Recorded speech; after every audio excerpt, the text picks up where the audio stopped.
The Scum Villain's Self-Saving System, Chapter 50 Completely Shattered Worldviews, audio source, wuxia-world-audiobook.com. Chapter 50 Completely Shattered Worldviews. Upon abruptly realizing the truth, Xiāng Tóngxiù was half horrified and agitated, half aggrieved and indignant. He immediately raised his foot for a kick. Luo Bing'er did not evade or dodge. He received the kick straight on, yet he did not retreat a single step. He even refused to let go and kept holding Xiāng Tóngxiù, looking both angry and wronged as he asked, "I can't do it even in a dream. Hurry and wake up. Even though you're dreaming, I'm not something you made while dreaming, okay?" I can't slap him awake, but I can't let him continue this muddled sleepwalking either. This is what's truly called being stuck between the hammer and the anvil. Xiāng Tóngxiù had yet to think of anything to roar to calm down his mood when, caught off guard, his back slammed into the green bamboo and was pushed onto it. Luo Bing'er bowed his head and pressed down again. It wasn't Xiāng Tóngxiù's first time being kissed, but this was his first time feeling the very real threat that the other party could go crazy and bite off his lips at any moment. In the interval of their chaotic breathing, Luo Bing'er whispered, "Shizun, I was wrong." Xiāng Tóngxiù finally managed to pull out a hand and press it against Luo Bing'er's chest. He really didn't want to make the same posture as a woman from a good family resisting a ruffian, but did Luo Bing'er's appearance seem like someone who understood he was in the wrong? Xiāng Tóngxiù was the one who was wrong, truly wrong, completely and utterly wrong. What? Win from an empty cave? 1. Jiangyu gossip was all based on scientific evidence. Every single gossiper must have been an angel who could see the essence of reality through appearances in their past life. He didn't raise the male protagonist into an asexual, and it wasn't a problem of him being masochistic either. The truth was far more terrible than those options. He had raised the male protagonist into being gay.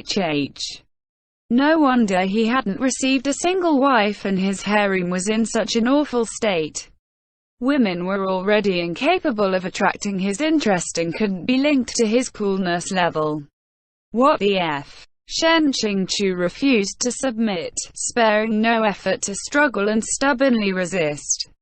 Just as he was considering which fate would be more miserable between self-detonating himself again versus kicking Luo Bing'er's key area, Luo Bing'er suddenly let him go. He looked up at the swirling vortex of clouds in the sky above them and his face unexpectedly turned gloomy. In an instant, the scenes and figures before Xiāng Tóngxiù's eyes collapsed and disappeared, shattering into thousands of pieces. At the same time, Xiāng Tóngxiù leaped onto the roof of the Wanhua Palace's main hall. This was the true real world. Xiāng Tóngxiù took vigorous breaths for a while. After finally settling his mind with much difficulty, he was surprised to see flames lighting up the entire main hall area. The ringing of various alarm bells blended together.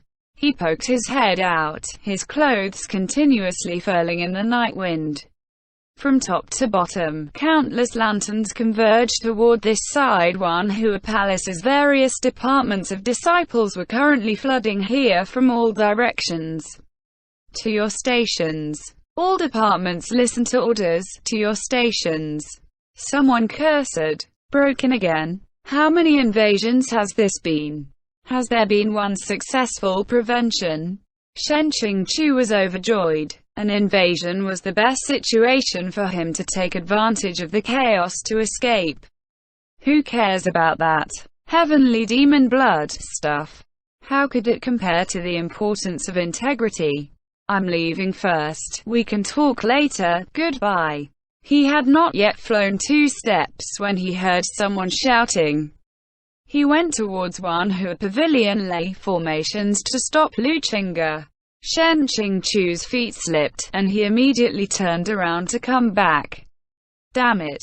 Luqing'er just had to come at this time.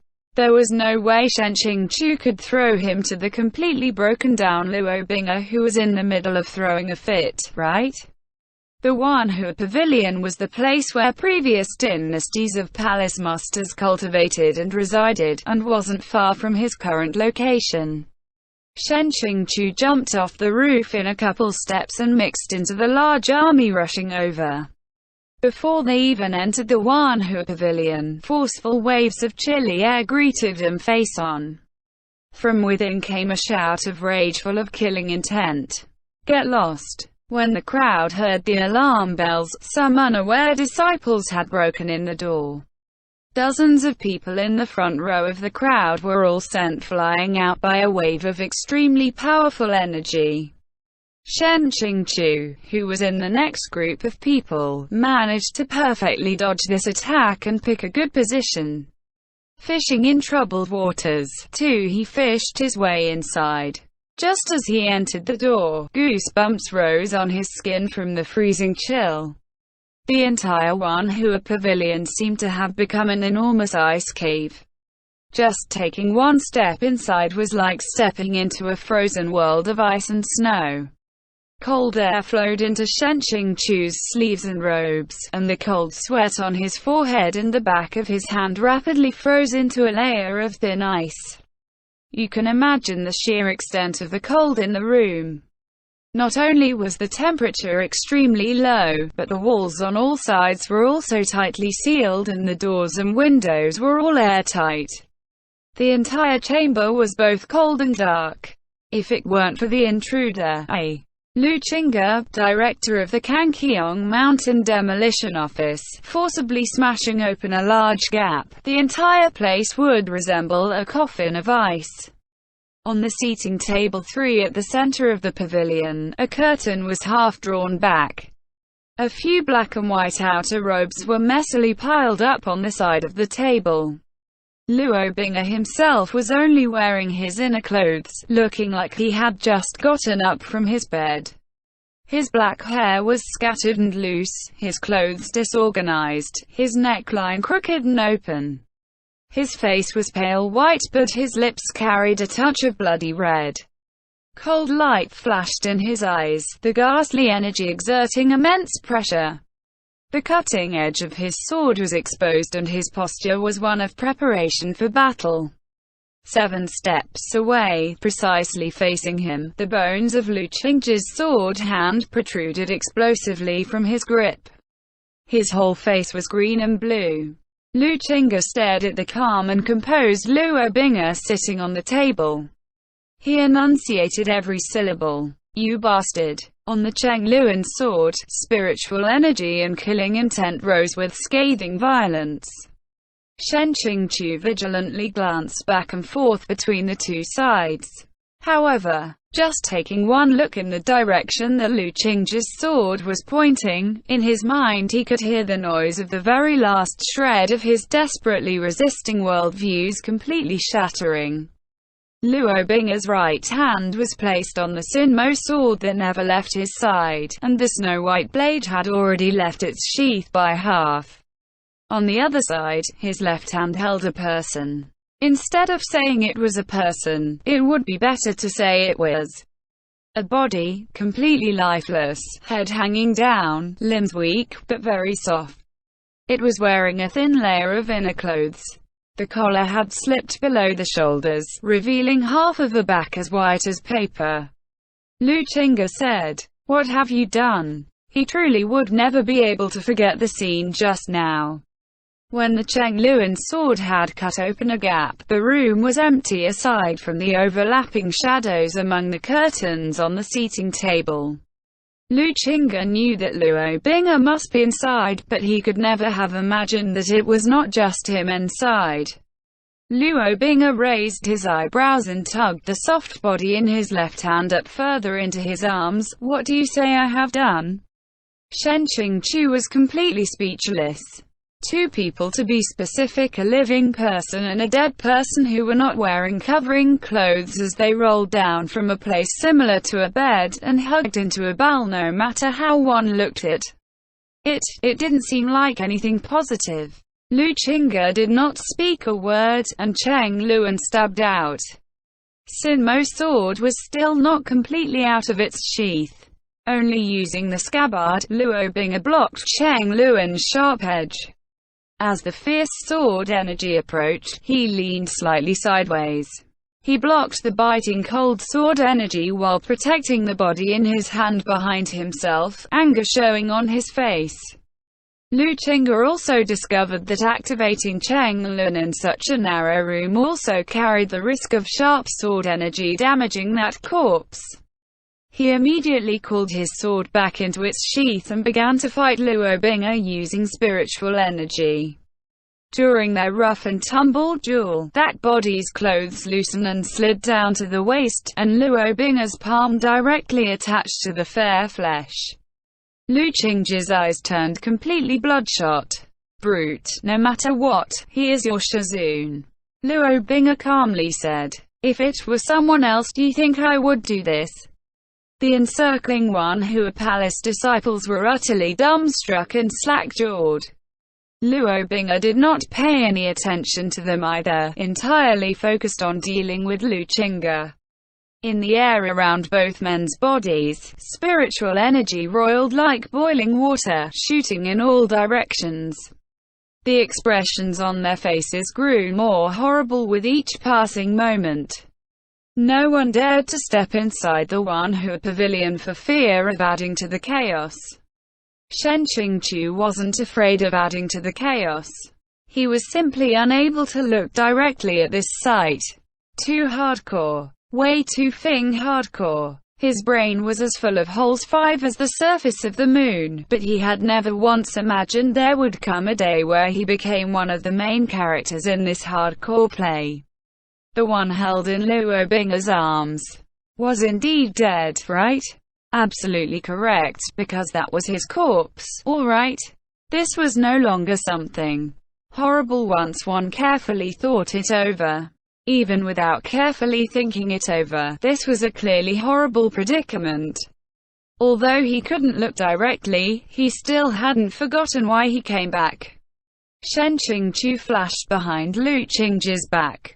The latter raised his guard, thinking it was a sneak attacker. He sneered and prepared to use his spiritual power to shock this other party away.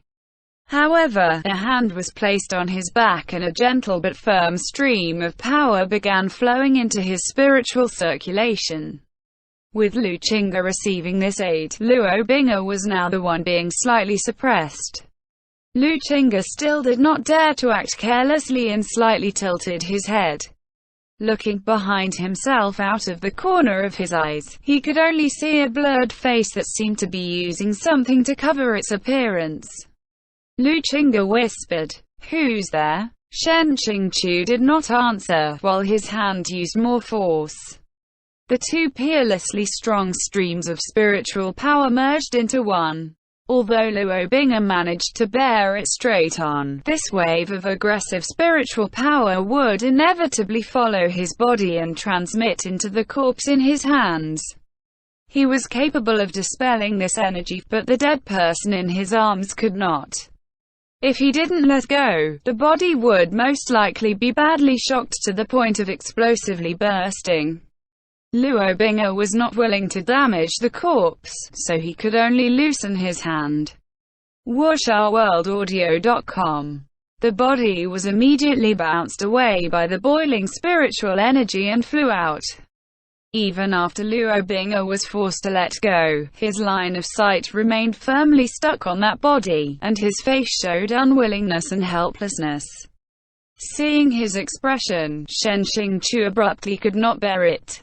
Using this method to force him to let go felt a little bit like they were bullying him. A few disciples with no appreciation for the gravity of this situation wanted to act, but Luo Bing'e yelled, "Don't touch!" Quote, as he waved his sleeves in the distance, screams rose from that side. Shen Qingqiu removed the stream of spiritual power applied to Lu Qingge's back. With a flick of his soles, he leaped forward and carefully caught that body in his arms. The sensation of holding your own corpse truly was a one-of-a-kind strange experience. Xiāng Tóngxiù roughly glanced himself over. His former body still had a very rosy complexion and soft limbs, no different from a living person in a deep sleep except for the tightly closed eyes and lack of breath.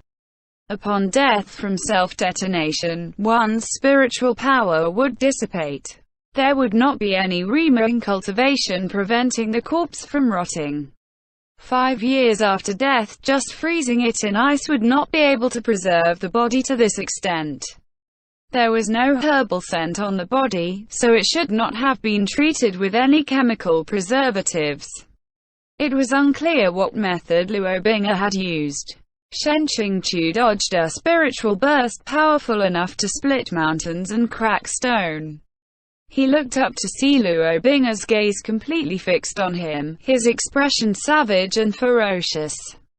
Only then did Xiāng Tóngxiù discover that the corpse's clothes had slipped down from its upper body, bones and flesh exposed as he held it in his arms. Added to how he was touching and looking at it, it was overall an extremely unhealthy and rather provocative sight. He hurriedly pulled up the corpse's clothes and sent this hot potato towards Lu Qingge. Catch! Luo Bing'e wanted to seize it, but he was caught up in Xiāng Tóngxiù's entanglement. Xiāng Tóngxiù was originally worried that Luo Bing'e would activate the heavenly demon blood parasite. But whether because he had been overwhelmed by killing intent or been struck silly by his anxiety, Luo Bing'e actually did not think to use this trump card. Lu Qingge caught the body with one hand and called Cheng Lun with the other, easily beating back the siege of the Wanhua Palace disciples. After being tossed back and forth by them, the corpse's clothes had completely split off its upper body. Lu Qingge had just touched it when he felt his palm sticking to smooth skin, both fine and cool. The area he touched seemed to have a slight electrical current crawling over it, and his entire body froze. No matter where he held it, everywhere seemed unsuitable, and he almost pushed it away from himself. In the end, he managed to resist this impulse. He took off his outer robe, the white clothes spreading wide like wings, and wrapped the body in his arms up. Cheng Lun flew back to him and steadily floated before his feet.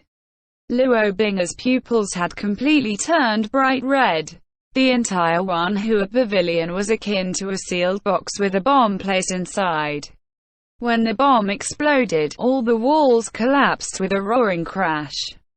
Along with the flying sand and hurtling stones, aside from all the numerous people, there were 2 items that made a resounding metallic clang when they hit the ground. Xiāng Tóngxiù focused his vision and saw these were actually 2 swords. Zheng Yang, Xu Ya. These 2 broken swords had once shared a common destiny and been shattered in countless pieces. It was unclear how they had been repaired, tied together, and placed in the Wanhua pavilion. Only with the pavilion's collapse did they once again see the sky and sun.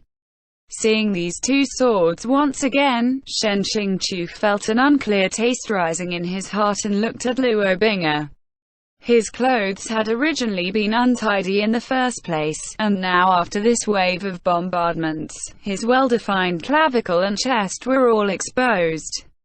On his chest wall, a hideous sword scar approached his heart. Luo Bing'e's self-regeneration ability was extremely strong. Even if his limbs were cut off, he could seamlessly reattach them, and even regrow them without a problem. Unless he deliberately chose not to heal them, there were no wounds he couldn't completely recover without even leaving a scar. Luo Bing'e fiercely shouted, "Lu Qingge, for Shizun's sake I have spared your life time and time again.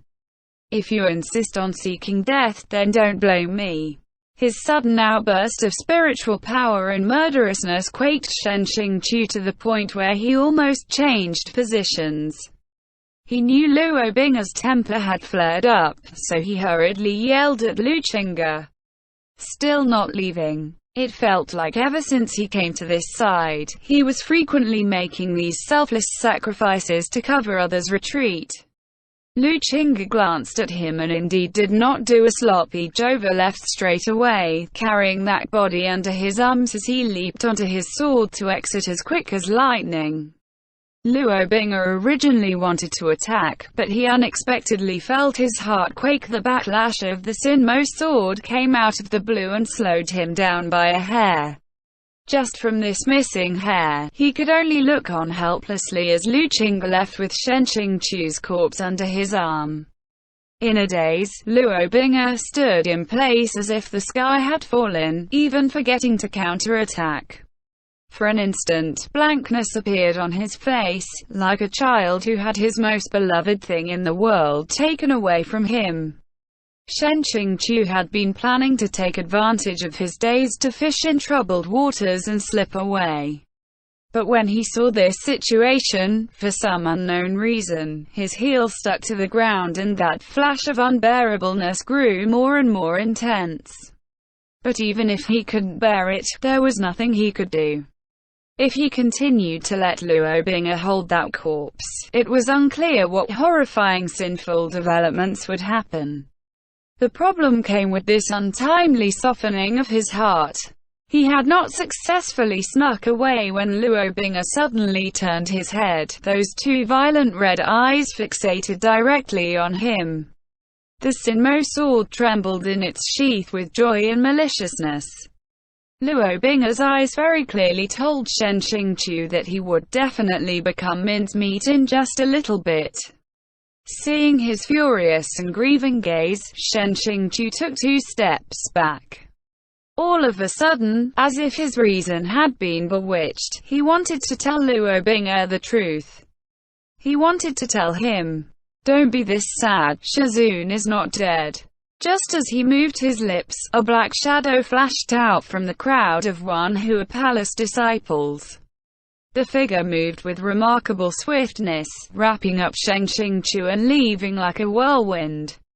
Even with Luo Bing'er's superb eyesight and reaction speed, the explosive shot he made actually failed to hit. He stood in the same place, staring coldly at the remain ruins of the Wanhua Pavilion, dilapidated and crawling with forces. The crowd of Wanhua Palace disciples had been continuously unable to get involved. But they understood Luo Bing'er was ill at ease tonight after these unexpected defeats and would inevitably erupt in a thunderstorm. The masses of disciples hurried to kneel down. At this time, Xia Huling finally managed to make it over and quickly rushed to the front. The moment she arrived, she was sent flying backward by Luo Bing'er and vomited 3 liters of blood. She had long since known him to be capricious and temperamental, and she did not know what had angered him again. She could only say in a terrified tone of voice, "Lord, quell your anger. Lord, quell your anger." Luo Bing'er spoke. "The person you brought back was truly not bad."